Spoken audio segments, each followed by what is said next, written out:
Okay, good morning, everybody. Hopefully you all are doing well. This lecture will be about Chapter 13 from AMSCO AP United States History, covering the causes of the Civil War. Now, Chapter 13 focuses kind of on 1848 to 1861, so after the Mexican-American War. This lecture will go back a little bit farther, going back to 1820 to the Missouri Compromise. The goal of today is to really trace the main causes of the Civil War, the roots of the causes all the way back in the Constitution in 1820, all the way up until the outbreak of war in 1861, with a specific focus on these territorial disputes and these questions around slavery. So again, today is really all about the causes of the Civil War and the role that slavery, or the debate over slavery, had on causing the Civil War.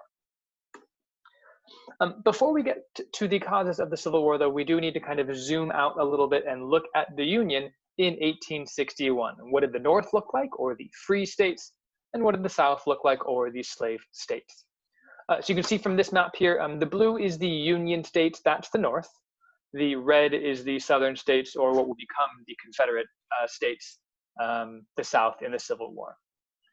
You'll see in the North here, 25% of the population lived in urban areas. Still not a huge number, but it'll be 2 or 3 times the urban population as in the South. And a much larger population in the North, largely due to immigration. Remember, especially those German and Irish immigrants coming in to the North.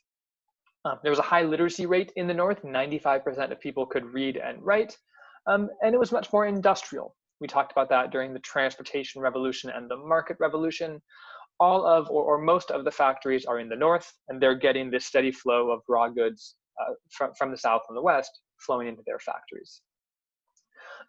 There were some small family farms, but if you remember way back when we looked at the 13 colonies, the soil in the North was not quite as fertile. There weren't these wide open plains. So there was a short growing season because of poor weather, because of the soil being not as fertile.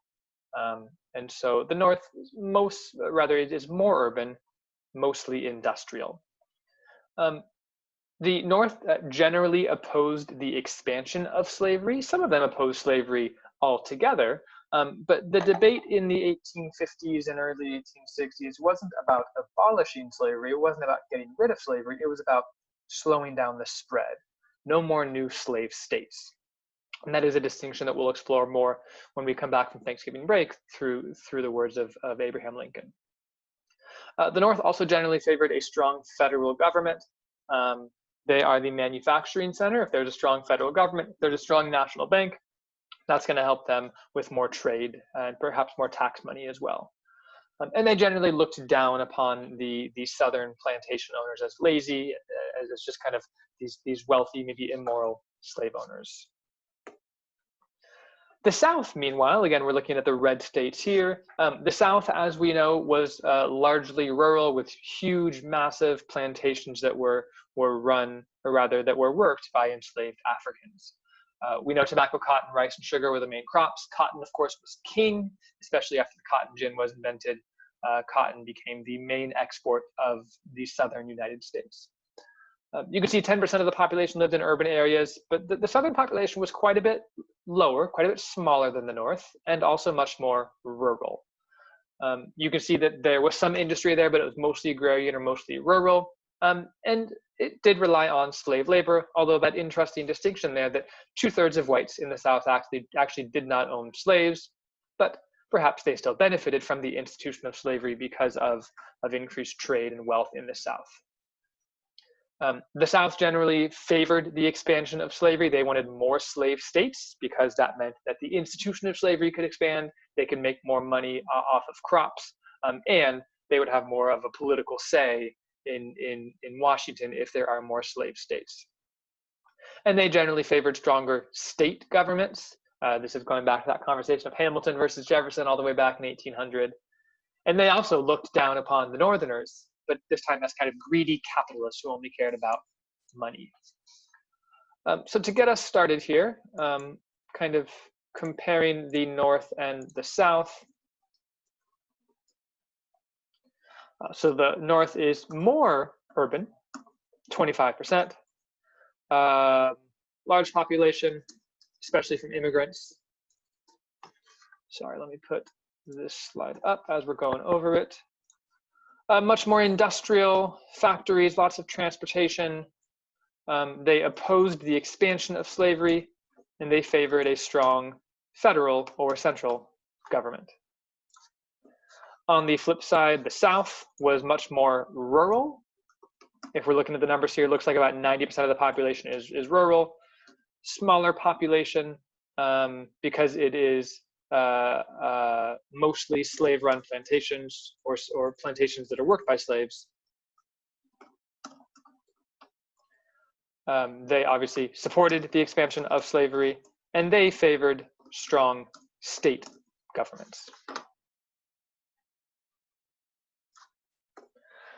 All right. Today's lecture is all about tracing the causes of the Civil War. And I think we can go all the way back to 1820. Or if you want to go all the way back to 1803 with the Louisiana Purchase, you could. Louisiana Purchase, 1803, the US gains this huge tract of land, Louisiana, Arkansas Territory, Missouri, and the unorganized territory from France for $15 million. And very quickly after the Louisiana Purchase, the question is, will these new states become slave or free? Hopefully you remember the Missouri Compromise of 1820. Missouri joins as a slave state. Maine joins as a free state, which maintains that balance. But there will be no slavery above the 3630 line. So all of this unorganized territory, today the Dakotas, Wyoming, Kansas, Nebraska, will be free. The question is, will that continue or not? And so I'm going to kind of keep track of some of our key terms here and maybe how they led to slavery. So the key events that led to Civil War. We've got the Missouri Compromise of 1820, which basically says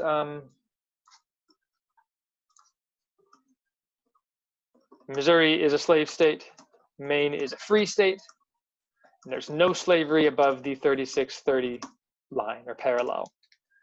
Now this doesn't cause a civil war yet, but we can see this debate around slavery and the expansion of slavery in 1820. Now over the next 30 or so years, there are quite a few debates over the spread of slavery. You can see from this map here, the redder the dot, the redder the spot, the more slaves there are. So slavery is expanding quite a bit to Louisiana, to Texas, to Arkansas, to Missouri up here. A few laws you might want to be familiar with. The Indian Removal Act of 1830, remember that pushes natives off of their land by Andrew Jackson. And that was generally seen as a way to kick the natives off of the land so that slavery could expand there. And so after the invention of the cotton gin, there is an increased demand for land and increased demand for slave labor. So they forced the natives off the land so that southern plantation owners can expand there. And slavery was such a controversial, such a hot button topic that in the 1830s and 1840s, Congress actually passed a resolution called the Gag Resolution that made it illegal to even discuss slavery in Congress. It was such a controversial topic, you could not even talk about it. They're not even trying to solve this debate, they're just kicking the can down the road. We know the Mexican-American War in 1846 to 48 was fought largely because of expansionists and people, Americans who wanted more land for slavery. And as this land is acquired, Texas, New Mexico, Arizona, California, etc., the question is, will these states be free or slaves? There also was a new political party called the Free Soil Party that advocated for slavery not to spread. Now, they're not trying to abolish slavery, they're trying to prevent the spread of slavery. Not because they thought slavery was immoral, but actually the Free Soil Party was mostly poor white workers. They believed that enslaved Africans were hurting their job chances, basically, and they believed that wage laborers were the kind of ideal worker. So the Free Soil Party was one resistance to slavery, but this time by poor white folk who wanted a job, I suppose. And then one of the big debates here is this balance between free states and slave states. A lot of the debate around slavery wasn't on moral grounds. It wasn't that slavery was immoral. it was that the free states wanted to have a political balance or a political majority. So they were fighting against the expansion of slavery, not on moral grounds, but on political grounds, maintaining that power. So fast forward to 1850, after the Mexican-American War, all of this new land is acquired, Texas, New Mexico, Utah, California as well. The Compromise of 1850 was a whole bundle of compromises. First, California is admitted as a free state. After the gold rush of 1849, population is increasing there relatively quickly. So California is admitted as a free state. And the rest of the territory, Utah and New Mexico, would be open to popular sovereignty. Basically, when each of these states, so modern day New Mexico, Arizona, Nevada, Utah, Colorado, I suppose as well, as each of these regions applied for statehood, the voters in that region would get to vote and decide if it would be a slave or a free state. Now, look at that Missouri Compromise line. Look at the 3630 line. That's north of the 3630 line. So they're already going against the Missouri Compromise just 30 years later. Now, this isn't going to have a huge effect if you've ever been to New Mexico, Arizona, Nevada, Utah. It's a lot of hot desert. It's not suitable for large plantations. And so it's not really going to be an issue, but you can already see these politicians going against their word from just 30 years earlier, allowing possibly slavery north of the 3630 line. Two other compromises, one for the anti-slavery folk, the slave trade was banned in the capital in DC, and then a compromise for the pro-slavery folk, stronger fugitive slave laws that we'll dig into in a moment. The Compromise of 1850 obviously is in 1850. The free states get California as a free state, and they ban the slave trade in DC, and then the slave states get stronger fugitive slave law, and new states can basically vote on slavery, vote on whether slavery should be allowed or not. All right, now those fugitive slave laws that I just talked about, fugitive slave laws had been around since the founding of our country.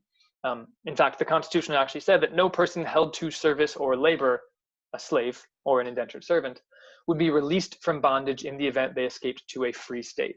Basically saying, if you escape a slave-owning state, you're still a slave. And so fugitive slave laws were created in the 1790s and then strengthened decades later to basically require these runaway slaves to be returned to their owners.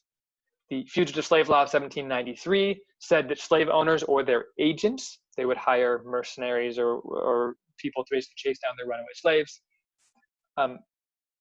Slave owners could go to free states and search for their runaway slaves.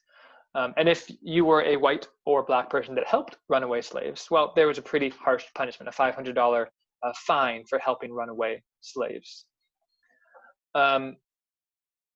Now, this fugitive slave law is strengthened quite a bit in 1850. Not only are slave owners and their agents able to go into free states to look for their slaves, but anyone, any citizen is forcibly required to help in the capture of escaped slaves. So even if you live in the North, even if you live in New York and you have nothing to do with slavery and you are vehemently against slavery, you are by law required to help slave owners track down their runaway slaves. Not only that, but captured slaves did not have the right to a trial by jury. You would oftentimes see free blacks being captured, arrested, and dragged to the South to become a slave. That punishment for aiding and abetting jumped up to $1,000 plus 6 months in jail. And so this led to a lot of Southerners going to the North to track down their runaway slaves, what they saw as property, and obviously led to a lot of frustration among Northerners who were upset that they were forced to do things that they didn't want to do. Says there, led to an increase in bounty hunters. This isn't like Boba Fett in Star Wars. Actually, it kind of is like Boba Fett in Star Wars. Bounty hunters would be paid money to go look for their bounties, the people that they were tracking down. It also led to the creation of the Underground Railroad, which was not actually underground, but it was a series of friendly houses, basically, where runaway slaves could hide in the basement, for example, as they slowly made their way up north. So let's go back to this fugitive slave law here of 1850. This required all citizens to aid in capturing runaway slaves, and it denied slaves the right to a fair trial. Again, furthering this division between the North and the South. All right, the election of 1852, I'm going to skip over this pretty quickly. The Whig Party, we hardly knew them, we barely even touched on them. They're fading away pretty quickly. And Franklin Pierce, the Democrat, wins. He was a Northerner, but he supported the fugitive slave law, and he wins the election of 1852. Democrats, hopefully you remember, are the pro-slavery or more pro-slavery party. Very soon into Franklin Pierce's presidency comes the Kansas-Nebraska Act of 1854, which was the next big challenge to slavery or to unity in the U.S. The Kansas-Nebraska Act of 1854 was describing the territory acquired from the Louisiana Purchase that wasn't yet a state. The Nebraska territory up here, the Kansas territory right here. So that's the rest of the Louisiana Purchase. And it said that these new territories are open to popular sovereignty. Remember, Compromise of 1850 said that Utah and New Mexico could vote on whether they wanted slavery to be allowed. Now Kansas and Nebraska can vote on it too. Remember, this is in violation of the Missouri Compromise of 1820. This is north of the 3630 line.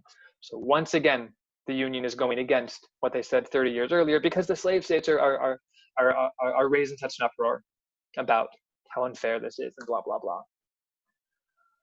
Now, most people believe that Kansas would become a slave state, Nebraska would become a free state based on just the populations living there. But in reality, we'll see that there's quite a few conflicts in these regions, nicknamed Bleeding Kansas. Both states became free. And we'll see there, I'll talk about in a second, it led to the creation of the Republican Party, which was all about stopping the spread of slavery. I'll come back to that in a second. So let me actually add here first the Kansas-Nebraska Act, and then I'll move on to Bleeding Kansas. So, so Kansas and Nebraska, this is the land from the Louisiana Purchase, can vote on slavery or free. Now, they both vote to be free. But there's also this other event called Bleeding Kansas. I'm going to include this in the same box here because it's related. Bleeding Kansas was basically like, okay, so the law said that each region would have a vote on whether they would become free or slave. But the kind of laws tracking who was allowed to vote and tracking citizenship or occupation were kind of murky. So what basically ends up happening is thousands of people from both sides flee into Kansas the day before or right before this vote. So abolitionists, people who want to abolish slavery, they go to Kansas. Free soilers, remember free soilers are typically poor white workers who also want to slow down slavery, but so that they can have better jobs. They go to Kansas to try to make Kansas a free state, slow down the spread of slavery. The Southerners, not surprisingly, the Southerners do the same thing. The Southerners send in these pro-slavery, quote unquote, ruffians to go to Kansas to vote as well. You can imagine quite a bit of conflict as these two sides meet in Kansas. And so Bleeding Kansas is describes this specific vote of whether Kansas would be free or not, with people fleeing into, or not fleeing, flooding into Kansas to swing the vote.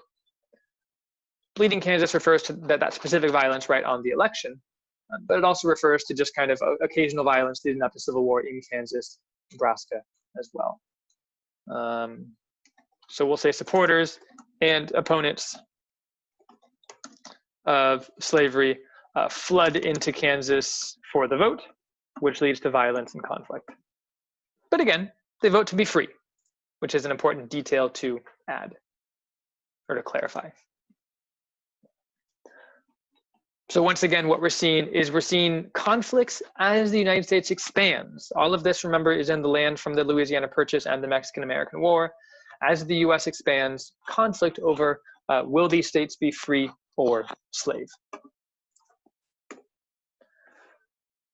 All right, whoopsies. This next one is a little bit different. Uncle Tom's Cabin was actually a novel written by a white woman, a white Northerner, Harriet Beecher Stowe, that depicted the evils of slavery. Harriet Beecher Stowe wrote this novel specifically to show how immoral and evil and inhumane slavery was. We're going to read a couple of short excerpts of this in class, but this basically was trying to open the eyes of Northerners to the evils of slavery and expose them to how horrible slavery was as an institution.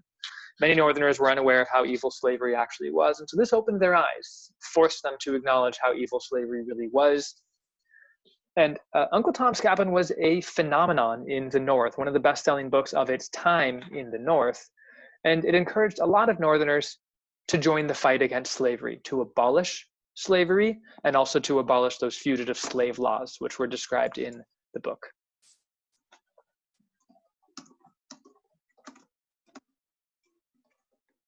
Uncle Tom's Cabin from 1852.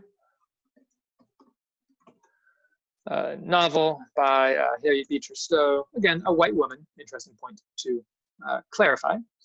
And this, mobilized many Northerners against slavery, as it exposed the evils of slavery.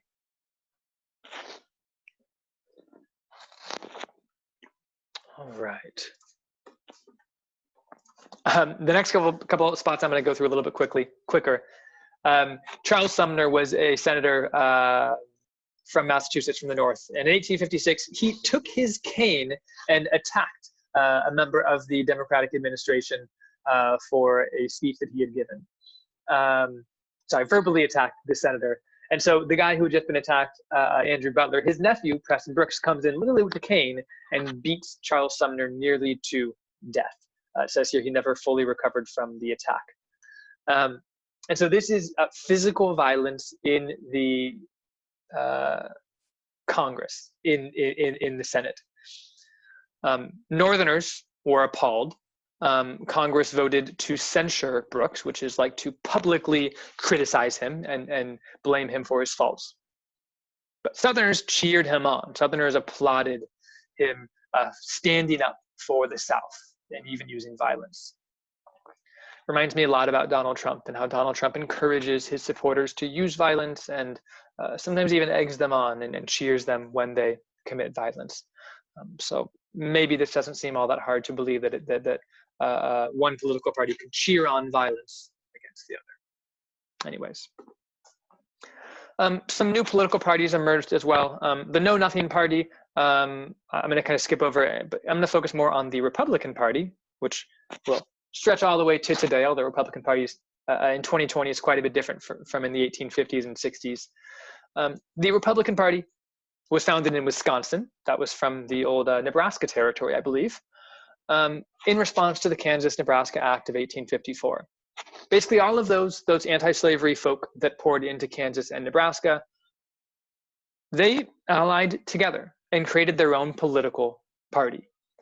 And their main platform was to stop the spread of slavery. Now, again, super important distinction. They're not trying to abolish slavery. They're trying to stop the spread of slavery. They're trying to stop the Kansas-Nebraska Act because that might allow for the spread of slavery. And they're trying to stop the fugitive slave law, which again also gave slave states a lot of power. You can see that some of the people who joined the Republican Party were anti-slavery folk. Some of them were free soilers. Remember, free soilers were poor white workers who wanted to end slavery to benefit themselves. And then eventually those more radical abolitionists joined as well. So we'll say Republican Party, 1850s. This emerges in Wisconsin after the Kansas-Nebraska Act, and their goal is to stop the spread of slavery and all of those other details along with it. All right, 1856, James Buchanan, who was a Democrat, won, although you can see the Republican John C. Fremont from California, Fremont, California, kind of by San Jose, is named after him. It was actually quite a close election. So James Buchanan, the pro-slavery candidate, actually not from the South, he's from Pennsylvania, he won. But this showed how close the Republicans came to winning without a single vote from the South. So again, Democrats win, James Buchanan wins, the pro-slavery party wins, but this kind of foreshadows the next election, 1860, and how the southern slave states are maybe losing their advantage. All right, the next big cause of the Civil War is a Supreme Court case, Dred Scott versus Stanford in 1857. Now, Dred Scott was a slave who had lived with his master in free territory in Wisconsin. And Dred Scott said, okay, well, I am a slave, but I'm living in a state or in a territory that does not allow slavery, Wisconsin. So he sued for his freedom, saying, I live in a free state, I should be free. And the Supreme Court, in one of the most shameful decisions that the Supreme Court has made in our often shameful history, the Supreme Court ruled that slaves are not citizens. Slaves are in fact property, and therefore slaves cannot sue in court. He did not have the right to even take his case to the courts because he was not a citizen and because he was property. Not only can they not sue their case, argue their way because they're not citizens and are property, but because they're property, they can be taken wherever they want, and it's legal to do so. Just like the Supreme Court would make the argument, just like you could take livestock from one state to another, so too could you take a slave from one state to another. And so the Dred Scott decision, it was shameful in how it described these enslaved Africans as property and as non-citizens, but it also basically said that slavery can be allowed anywhere. Slavery should always be legal because slavery is simply owning property. And so this potentially opened the door for Southerners to expand slavery quite a bit. So Dred Scott v. Stanford in 1857, Supreme Court rules that slaves are property, are not citizens, that slaves cannot sue in court, and they rule that slavery should be legal everywhere because it is a form of property. Again, potentially opening the door for a huge expansion of slavery. Okay, one of the last events, again, so much happening in the 1850s, but one of the last events is John Brown's raid on Harper's Ferry in 1859. John Brown was a white abolitionist who very strongly believed that slavery was immoral. In 1856, he was in Bleeding, Kansas. He was in Kansas for that violence and that vote, and he killed 5 pro-slavery men. 3 years later, at Harper's Ferry in Virginia, he killed 7 people, trying to incite a revolution, trying to encourage the black slaves in Virginia to rise up. Those black slaves did not rise up for a variety of reasons. He ended up killing 7 innocent people, and he was hung for treason. But John Brown's raid at Harper's Ferry is another one of those examples of the North and the South responding to instances in very different ways. The South viewed him as a villain, as a traitor to his country, who had tried to inspire a revolution and killed several people. The North, though, at least many abolitionists in the North, viewed him as a martyr, that he had died fighting for some more noble moral cause. So John Brown is, even to this day, a very complicated figure, because he did kill several people. He did try to incite, well, not try, he did incite violence. He did kill some innocent people. for a noble cause of trying to abolish slavery. So depending on how you want to debate that, that's up to you. But it does, again, show the continuing divisions and tensions between the North and the South. John Brown's raid at Harper's Ferry in 1859. John Brown kills 7 trying to cause a slave revolt. The South views him as a traitor. He's hanged. But the North views him as a martyr, almost as a hero. Very similar to the beating of Charles Sumner in terms of how the two sides responded to this violent act. All right, that brings us to Abraham Lincoln, the election of 1860, which will ultimately lead to the secession of South Carolina and the South. Abraham Lincoln was from the Midwest, born in Kentucky, was a lawyer, and he very quickly joined the Republican Party right after it was joined, or right after the Republican Party was created in 1855 or 56. And Abraham Lincoln believed that we should stop the spread of slavery. And he believed in gradual emancipation, gradually freeing the slaves, but with compensation, meaning we should pay the slave owners money to compensate for their losses. Abraham also believed that those freed slaves should perhaps be colonized elsewhere. Liberia in Africa was a popular spot where many people believed freed slaves should be sent to, essentially. We're going to explore quite a bit Abraham Lincoln's views on slavery, his changing views on slavery. He was not an abolitionist, at least at first. He did not necessarily say that slavery was immoral, although obviously he'll free the slaves eventually. Abraham Lincoln kind of rose to prominence in 1858 when he ran for Senate in Illinois. And he challenged the Democratic candidate, Stephen Douglas, to a series of debates. These are called the Lincoln-Douglas debates. One of the first really prominent, really famous political debates. It was a 3-hour debate. And unlike the debates that you might have seen between Donald Trump and Joe Biden, where Donald Trump is constantly interrupting, and it's just this back and forth discussing thing where you can't follow anything. The first person spoke for an hour. Second person spoke for an hour and a half. First person spoke for half an hour. That was it. 3 hours of debate, no back and forth, just long lectures and responses. So very different to what we have today. Stephen Douglas basically said that he believed in popular sovereignty, that the people should be able to vote for slavery. Well, Abraham Lincoln argued against the spread of slavery. Abraham Lincoln around this time had his famous line where he says, a house divided against itself cannot stand. He's calling for unity across the US. And even though Abraham Lincoln lost this 1858 Senate election in Illinois, he emerges as a hero of the Republican Party and is hated, not surprisingly, by the South. So that brings us to 1860, the election of 1860, rather. And you can see from the popular vote down here, there were 2 Democratic candidates, Stephen Douglas and John Breckinridge from the South. Douglas was from Illinois.